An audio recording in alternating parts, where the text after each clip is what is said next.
name is Grace Ramirez, and ako ay ROTC level 3. Of course, ako ay isa sa core leaders ng Team Universe Club.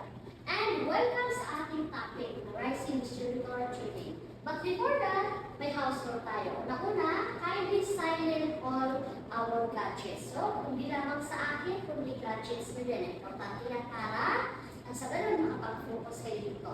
And huwag kakausapin ang iyong katabi. Okay? Kasi the more na pinakausap yung katabi mo, makakapag-focus siya. So, wala mo ng distractions. Next is, pwede naman kayo magtanong after my presentation. Okay? Huwag kayo bayariyang magtanong, especially kung hindi nyo talaga naiintindihan. So, welcome sa ating topic, ang Rising Distributor Training. Pwede pakisabi? Rising Distributor Training. Okay, so yan ang ating topic. Actually, itong Rising Distributor Training ay ginagawa ito once or pinipresent ito after sumali yung leader. So kung siya ay bago pa lamang, make sure mapasali mo siya or mapa-attend mo sa presentation na ito. Kasi dito niya maiintindihan yung tungkol sa negosyo. Dapat may proper training. Kasi syempre pagsali niya, ano next? So this is the first step para nang sa ganon, mas maintindihan niya yung negosyo, pinasok niya. Concept of MLM. Okay? So meron tayo dito tinatawag ng 4 quadrant. Ito yung own business, ito yung active income na tinatawag, which is yung A is employed, S is self-employed, active na tayo mag-focus. Pag sinabing E, employed. Ano yung employed? Ito yung no work, no pay. Ibig sabihin, pag ikaw ay nagtratrabaho at ikaw ay nagkasakit, ikaw ay umabsent, may sahod ka pa ba?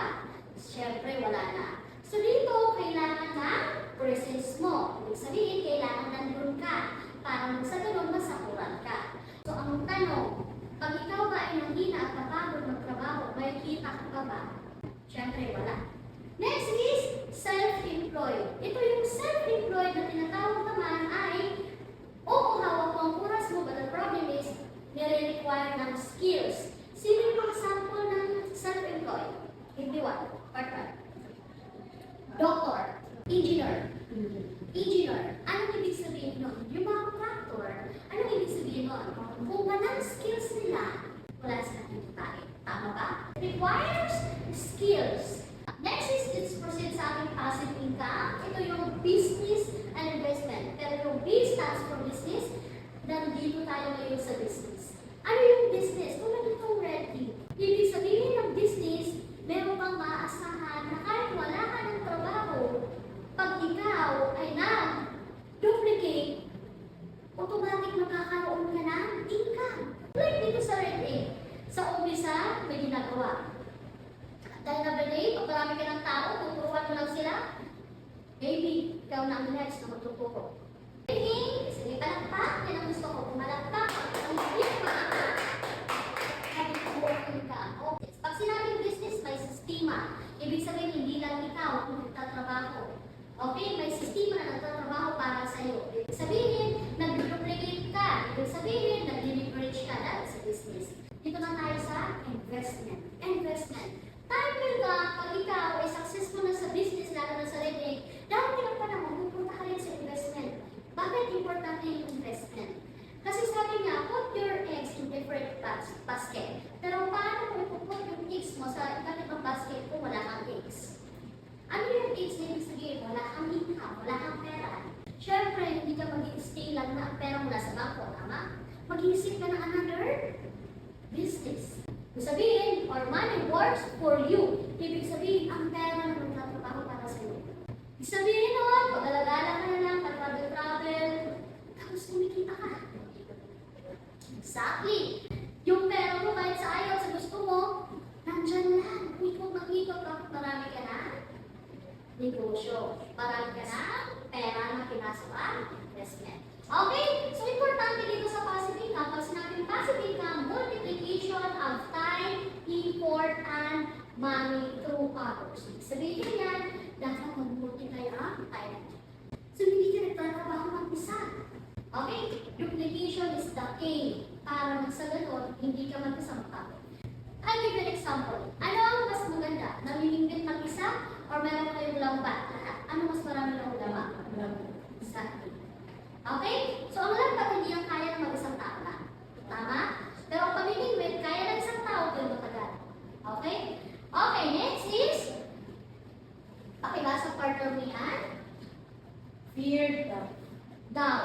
fear and doubt. So, fail saan? Sa failure and rejection. Ano yung failure? Okay? Fail and doubt. Pag sinabing fail, takot. Pag sinabing doubt, duda. Natatakot at nagdudula ka na baka ikaw ay magkamali. Ako sa industry na to, marami na akong failure na nagawa. Marami na akong pagkakamali. Pero, lagi kong sinasabi sa sarili ko, hindi ko matatawag na failure masyado yun. Kasi hanggat bumabangon ka, hanggat nilalaban mo, hanggat tinatama mo yung mali mo, that's not a failure.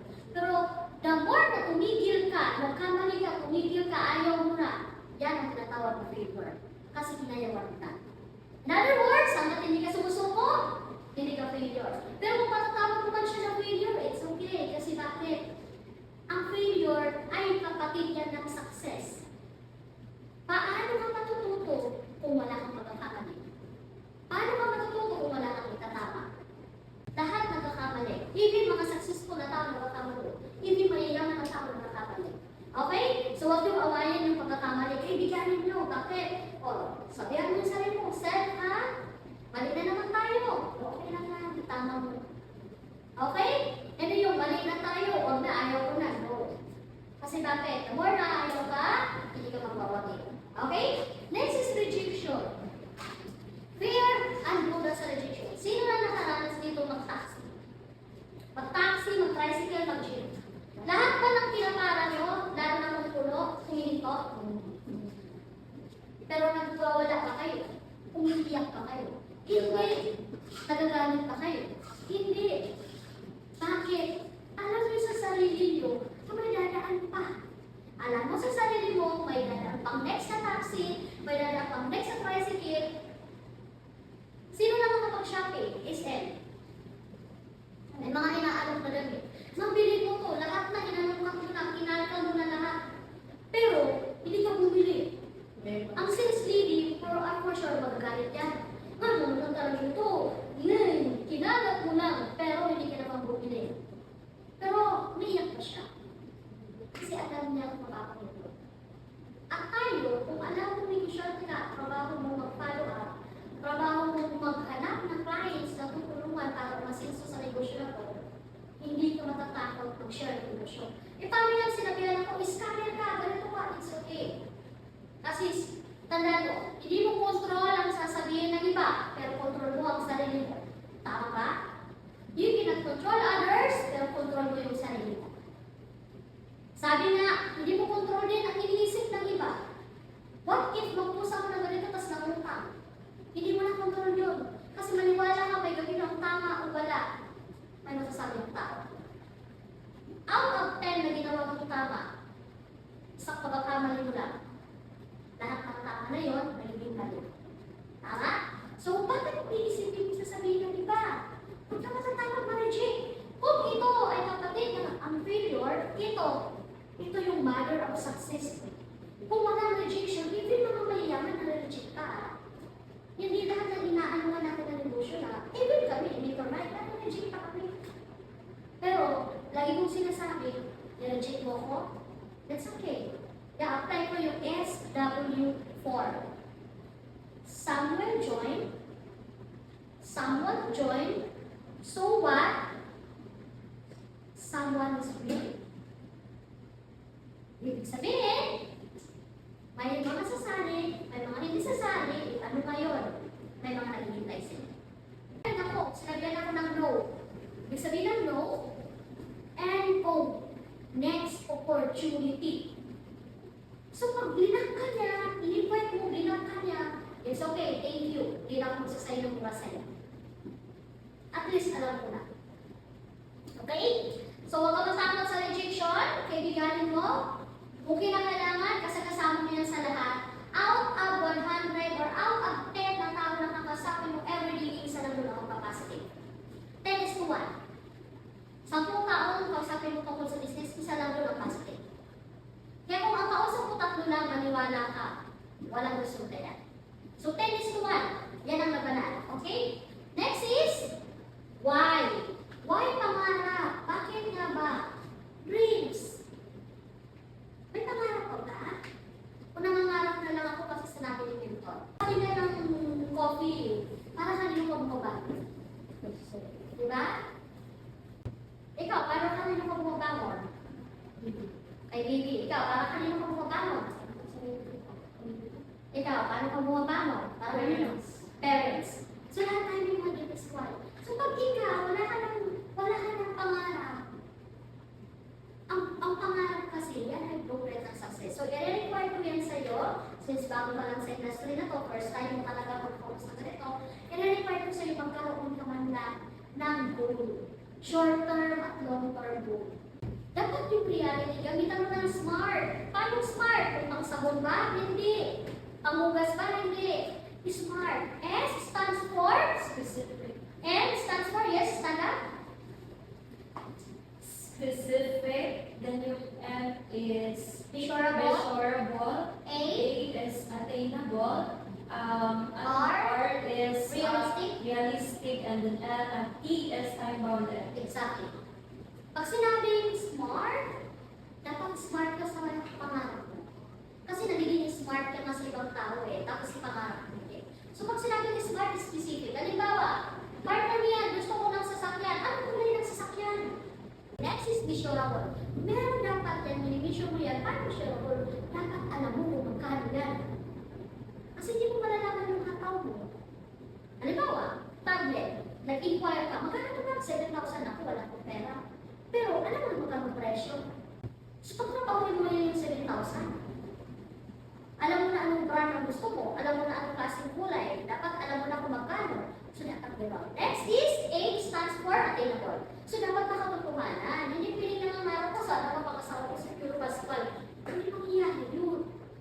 Sana maging Marian Rivero ako.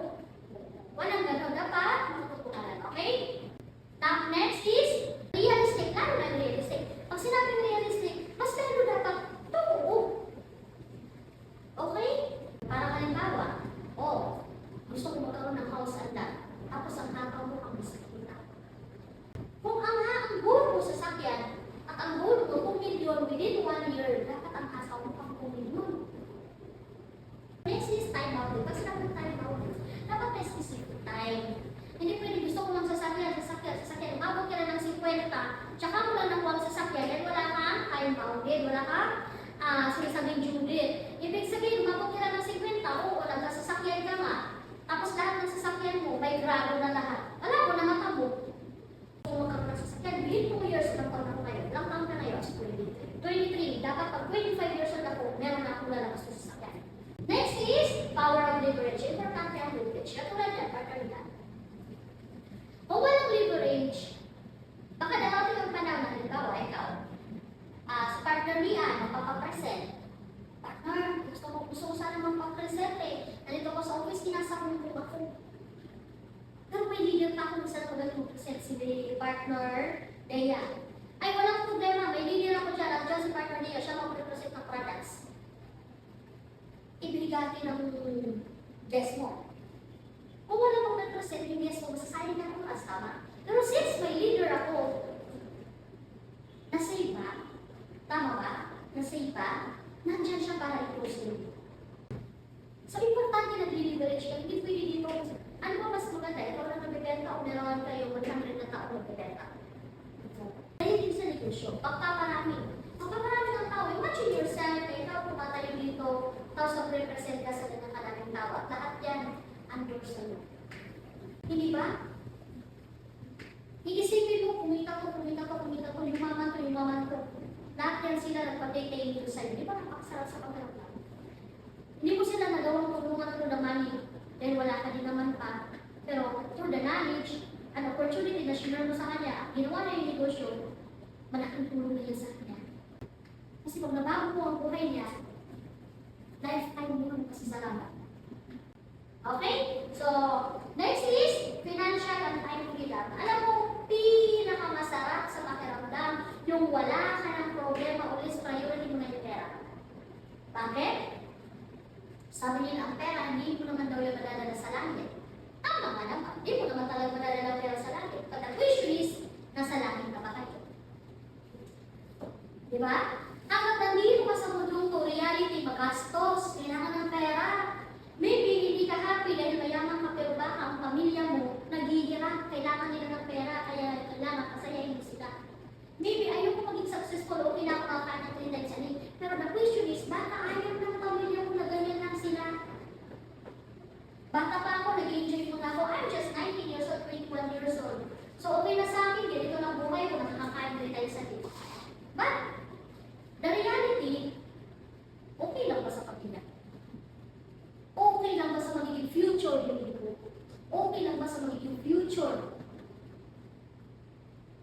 family ko.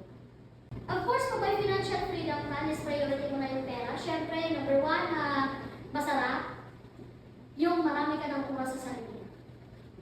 When was the last time na dinate mo yung sarili mo? Marami kasing tao may time freedom, tama? Sino? Ang mga tambay. Di have a time freedom. Tambay sila. Tulog ka, yung gala. Inom, time freedom. Pero may financial freedom. Wala. Sino naman mga tao may financial freedom? Pero walang time freedom. Mga abogado, lawyer, doctor. So, mga ang schedule yan. Mayayaman nga sila, pero hindi na magawang mag-enjoy ng sagad. Flight attendant. Oo, malaki ang sahod nila. Pero oo, itong one day na to, punta tayo ng Europa, dahil pagpunta ng Europano, maybe, nakakagana, after that, ay limit ang oras nila. Kaya bumalik na agad yung ng ganitong oras. Pag itong time at financial freedom hindi sabay, mahirapan ka. Dapat sabayan. Kayang tumulong sa lahat ng gusto mong tulungan. But the question is, paano ka makakatulong sa iba kung sarili mo hindi pa kaya tulungan? So next is, ABCDEF concept. Ito yung A stands for attitude. Sa negosyo na to, dapat 20% lang ang skills, 50% ang attitude. Tandaan mo sa negosyo na to. Madiskarte, matalino, kahit ano pa man yan. Kung ang attitude ay negative, babagsak ka. Paano itong attitude? Sample ng magandang attitude, partner. Ayan, magandang attitude. One word. Next. Patience. Tama. Next. Makikinig. Number one attitude sa negosyo na to, ang acne. Acne. Hindi acne sa mukha. Alam ko na yan. Ayaw na makinig. Alam na niya. Partner, umatin kita ng training ha, kay RBP. Kitaan ng topic. Ito, 5 times naman ako ng topic niya. Paulit-ulit na lang. Sige nga, partner, ikaw mag-present ngayon ng RBP. Hindi ko alam. So, acne. Ang galing natin yan. Kasi bakit? Ang acne sa mukha lang yan, hindi yung ugali. Halimbawa, sa products. Partner, may zoom tayo. Ang tingin ng products. Hindi, times ko na lang na yan. Partner, ikaw pala ang speaker sa products next, ha?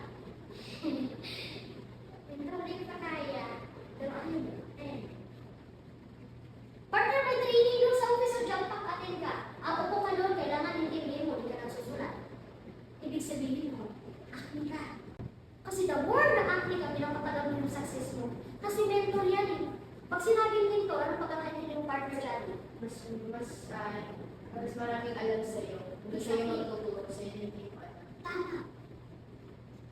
So, ibig sabihin, makinig ka lang. Anong kailangan na attitude dito? Pinaka-importante. Yes, mentor. Kaya makinig ka ng product. Mentor, kasi alam ko na yan. Stop it. Yes, mentor. Mian, makinig ka ng products. Ay, kasi yun na, nasisiyan ako, kailangan ko ganito, kailangan ko ganito. Stop it. Yes, yes. Kasi the more pinapatagal mo, yung pagkukumplain mo, pagreklamo mo, at pag hindi mo pag-yes mentor, the more na nalilili yung success mo. So pag sinabing, atin ka ng training, yes mentor. Tandaan mo, ngayon mga bata pa kayo, sacrifice mo na yung gusto nyo. Bakit? Dahil ngayon mga bata kayo, pag hindi nyo sinacrifice yung gusto nyo, darating ang panahon, yung gusto nyo ang masasacrifice nyo. Good learning and listening attitude. Ibig sabihin, marunong makinig, marunong matuto. So next is proceed to be believe sa company. So hindi pwede na nagdinegosyo ka dito, mas wala kang bilib sa company. Paano walang bilib sa company? Ano ka na ba yung office? Okay. No. Grabe naman ang office na ito. Pinaghirapan. So pag nag-invite ako dito, maliit lang ang tukay. Alam mo, pinakamasarap pag makakasama mo yung mga successful na tao. Kasi pag kasama mo yung mga successful na tao at hindi ka successful, manliliit ka sa sarili mo eh. At kung gustuhin mo, maging katulad nila. Kasi nakikita mo ano ginagawa nila, ano future nila eh. Sumama ka sa mga successful na. Ma-inspire ka, matututo ka, mamomotivate ka. Until such time, masasabi mo, dito ako bilog. Okay? Kung sino yung surroundings mo, check your surroundings, pinaka-importante. Maaari, okay yung mindset mo, okay ka, pero yung surroundings mo hindi. Check your surroundings. Kung sino kasama mo, yan ang magiging ikaw. Kung ang kasama mo puro negative, magiging negative ka. Kung kasama mo, chismosa, magiging chismosa ka. Next is, believe in the product. Paano pag sinabing products? Ako, partner niyan, ang ganda ng ating toothpaste. Pero Colgate ang ginagamit. Ano? Pag-pisa rin ginagamit ko. Ang ganda ng oral fresh. Maganda nito. Hindi ka papunta ka sa bahay niyo. Ako may gusto. Bakit ikaw at oral ka pinta rin? Kung saan ibilib sa products ko oo nga, ang ganda niya ng products namin. Ang oral fresh, ang ganda. Ang ganda talaga ng oral fresh niya. Talaga ng tunay. Pink ata yun. Ano ba tunay? Sinerge pa, ano yung tunay ng oral fresh? Pero hindi pa ba na nakaka-experience? That's not. So, before you become a pusher, you need to become a user. Madali magbenta ng produkto pag ikaw ay user. Kasi kaya mo yung kwento. Believe in your apprentice. Pag sinabi ng apprentice, halimbawa sa mentor, si Johnny, halimbawa, ikaw ang mentor, tingnan. Tapos sinabi ni Johnny, naku, sinabi ni mentor, Chris, matino tayo ng training bukas. Huh? Training. Akala mo, dito ko yan. Oo nga, sinabi ni mentor, Chris, nagkasama kami kanina. Kinalaban mo pa. Naniniwala ka sa apprentice mo? Hindi. Always remember, oo, pagsasabihan mo yung apprentice mo pag may mga mali. Pero more than that, sa kanila kang magtiwala. Kasi bakit? Paano mo pa nalaman yun na? Yes! Naniwala ka sa kanila. Okay? Next is believe in your cross line. Hindi mo yung cross line na awayin mo na. Ayan. Ma'am, kapag naman ako tayo ng products, di ba kita ka mo? Di ba online ka naman? Ay, sige, parang nakikita ko. Kasi what if ikaw na ang may guest, hindi mo naman kaya ko eh. Di ba matulungan ka cross line? Tama? Next is believe in yourself. Pinaka-importante, hindi pwede naniniwala ka sa iba pero sa sarili mo, bahala na. Importante yan. Kasi kung wala kang believe sa sarili mo, sino na lang bibili sa iyo? Iba rin ang walang maniwala sa akin. Pero ako, sa sarili ko, naniniwala ka. Wala ka sa sarili mo, kaya mo. Next is commitment. Okay? Commitment. Commitment. Pag sinabing idol sa kasal, idol, wala nang bitawan. Okay? Paano commitment? Commitment, halimbawa, partner na yan, dami mo ng tao, ang saya-saya mo, kasi bakit? Pinagkita ka na. Pero biglang, may nag-reject sa'yo na leader, mag-aabay kayo, ayaw mo na. That's not a commitment. Hindi ka committed. Kasi bakit? Hindi ka? Bumigay ka agad. So dapat, ang commitment, ito yung tipong lifetime. Kahit tao na wala sa akin, tutuloy ako. Next is desire. Ano yung sabihin ng desire? Ninanais. Gustong-gusto, nagnanasa. Kasi kung hindi ka, wala kang desire, wala kang burning desire. Ano yung sabihin ng burning desire? Naglalagab-lab. Pag sinabi naglalagab-lab, mahirap patayin. Tama? Ang tanong, naglalagab-lab ka ba? O baka naman, naglalagab-lab lang ako kasi minito lang nakulit. Tapos bukas, Tol, hina na naman. Motivation keeps you moving. Pero, discipline keeps you going. Ibig sabihin ng motivation, pwede kita i-motivate araw-araw. Kung wala kang disiplina sa sarili mo, mawawala lahat ng motivation na yun. Iba yung may disiplina ka sa sarili. Yung hirap, hindi pwede ngayon ito, panghihina ko, hindi pwede. Yung sitwasyon mo ngayon, nakaka-motivate ka. Gusto mo ba yung sitwasyon mo ngayon? Masaya ka ba sa kung ano nagawa ka? Ibig sabihin, yung sitwasyon mo ngayon, yan ang gawin ng motivation para mag-disiplina mo sa sarili mo. Enthusiasm at excitement. Paano yung enthusiasm